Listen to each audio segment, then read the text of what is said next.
I'm in the village of Chulmleigh in mid-Devon. This is the main street, and immediately in front of me you can see the old water pump in blue.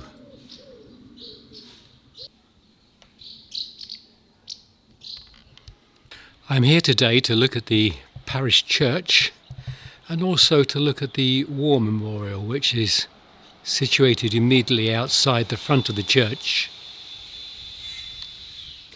This is a very grand memorial, and it's actually set in its own small garden.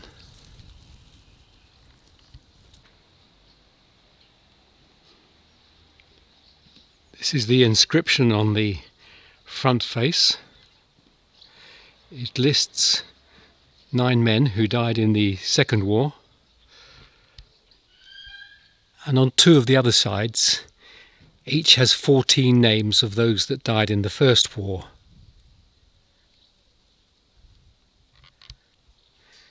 A total of 28, which is a terrible toll for a small mid-Devon town like Chulmleigh.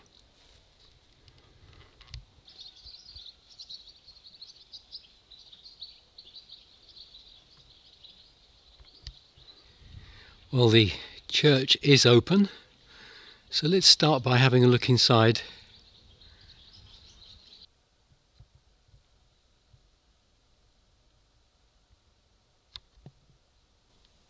On the wall is a list of the rectors of this parish, and they go back to the year 1308. There are not a lot of memorials on the wall of this church, but this is rather a grand one with the heraldic crest at the top. And if we close up a little bit, it mentions at the top there Humphrey Berry and some dates. Much easier to read on the camera, on the video, than it is in real life. High on the wall is another inscription, but again it's not easy to read with the human eye. Well, there wasn't a lot in the way of memorials inside the church, and I've come out now because they're busy preparing for a funeral to be held shortly.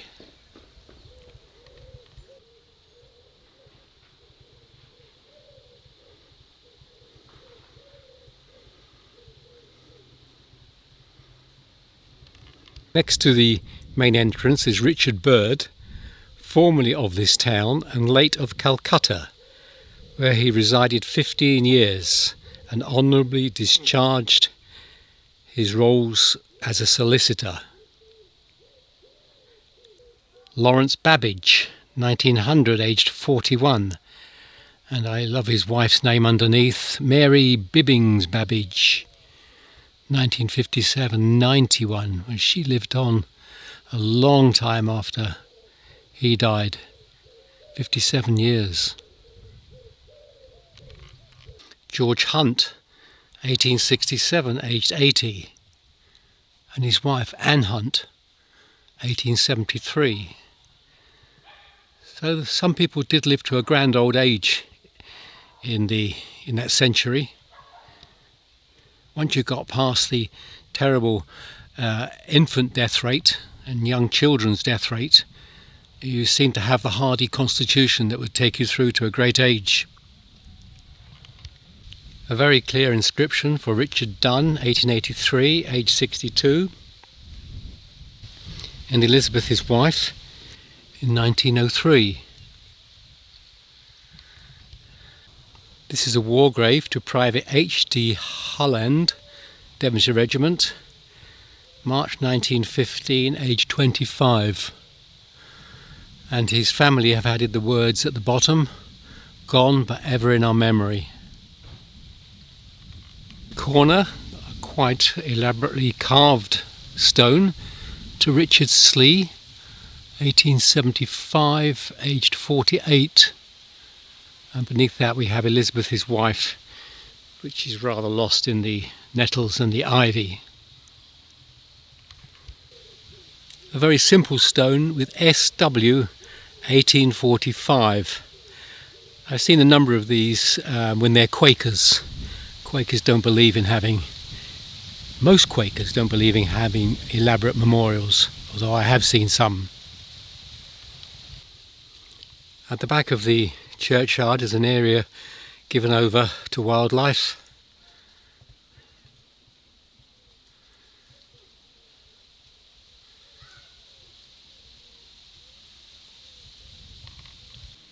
It's rather difficult to find your way through to these in the more overgrown area. Thomas William Harris, 1874, aged 20. And then James Harris, 1884, aged 74. Nicely scripted stone to Sarah Harris, wife of James Harris, who died in 1866. I'm not going to struggle any further in. I'm all for letting graveyards grow wild, although it's nice if they cut a couple of paths through, simple paths that you can at least get to the stones. This one is pretty impossible to go any further.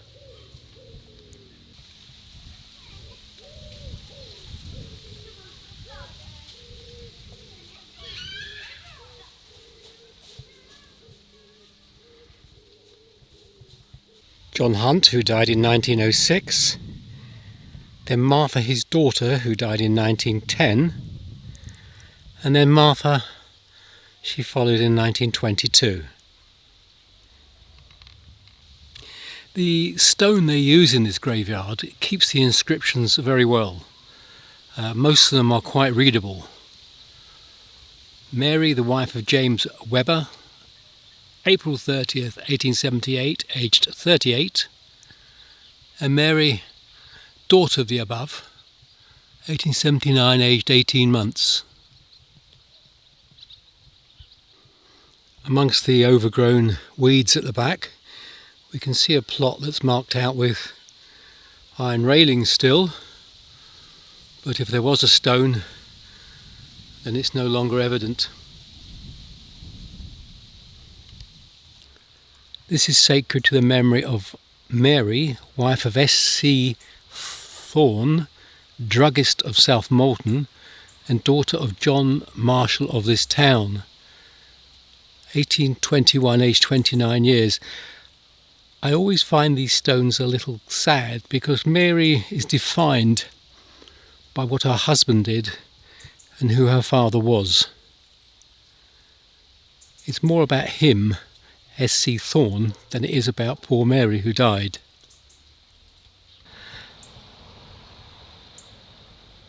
Jonathan Pickard, late of Brookland Farm in this parish.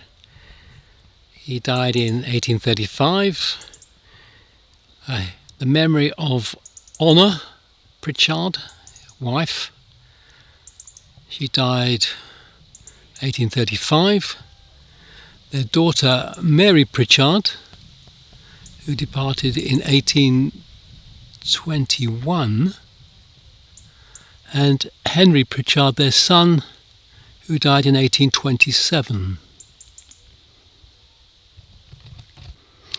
By far the biggest memorial in the graveyard is this solid granite cross with the iron railings around it, and at the bottom we learn it's George Hole, for 37 years rector of this parish, died 1859, aged 60.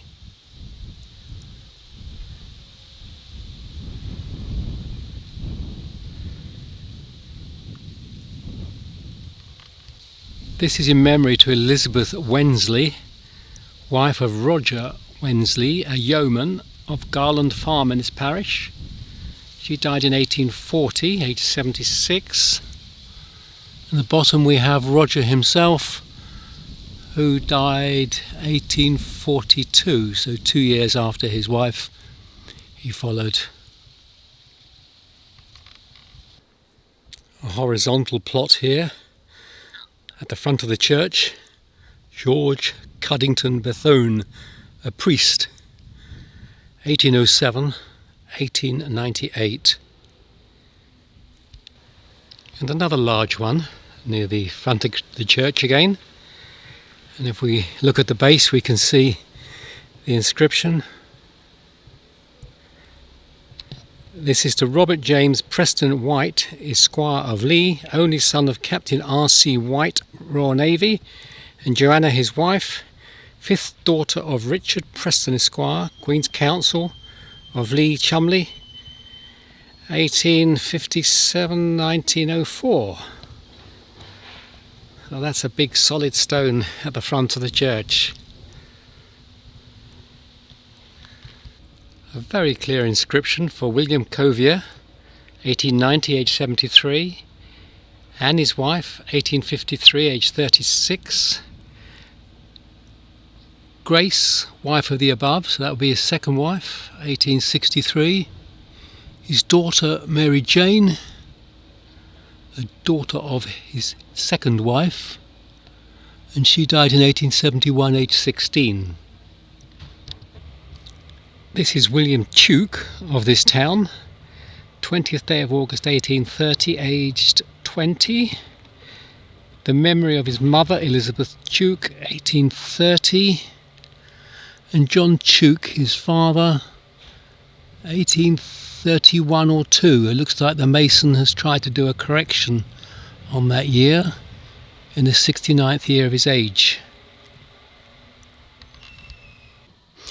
Just over the road from the church, across the lane, is an extension to the graveyard with the more modern burials, but you also get a chance to see the magnificent countryside here in mid-Devon. Immediately they come across this tall one, and we see on the inscription,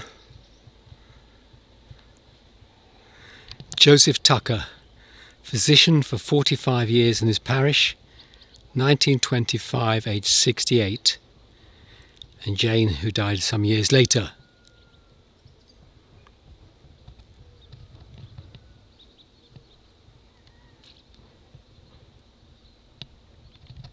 Unusual first name, Manasseh Padden, 1935, and Louisa Damaris, his wife, 1940. Alongside the path we have a war hero, Sergeant H.J. Huxham, air gunner in the Royal Air Force, January 43, age 20.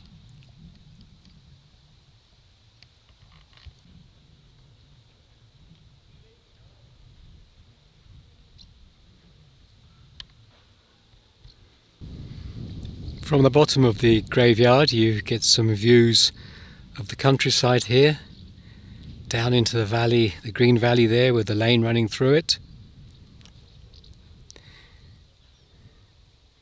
and then the fields over there being farmed.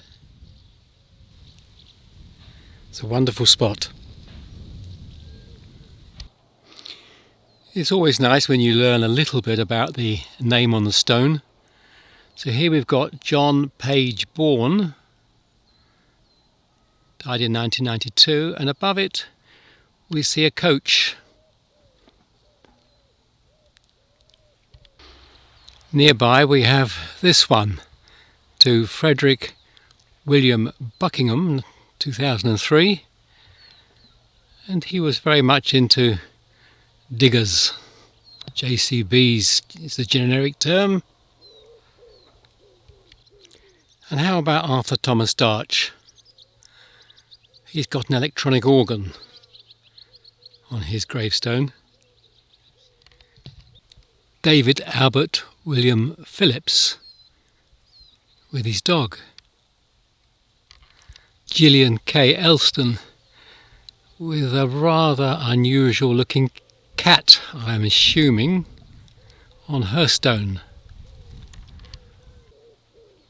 Frank Sanders has his tractor. Alfred Aldin John Snow has a partridge. Or is it a pigeon?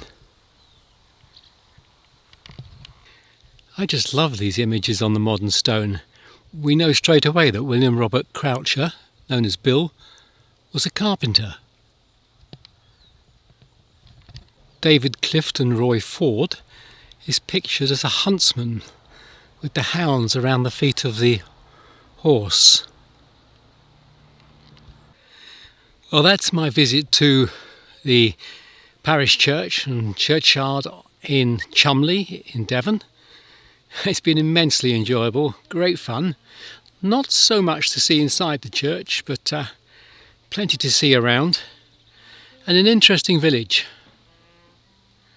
Do come and visit it. Till the next time.